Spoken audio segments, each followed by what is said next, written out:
দীপাবলির ফরার, এই কথাটা একটু নতুন নতুন লাগছে তাই না? চলুন এই ফরার বানিয়ে দিওয়ালিটাকে একটু নতুন ধরনের করে বানানো যাক।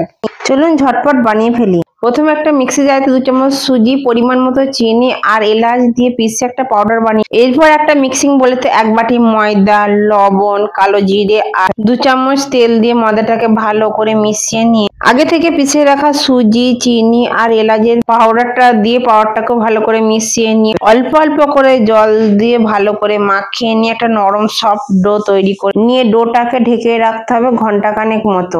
ঘন্টাখানেক পর ঢাকনা খুলে দেখুন ডোটা একটু শক্ত হয়ে গেছে।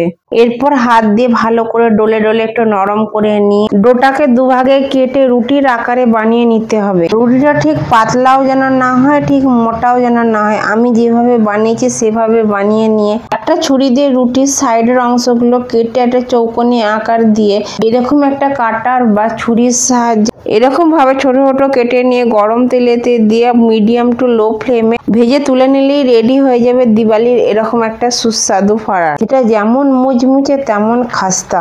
এটি মারাঠি ভাষার শঙ্করপাড়ি বলে। আপনারা কে কি বলেন অবশ্যই কমেন্ট বক্সে জানাবেন।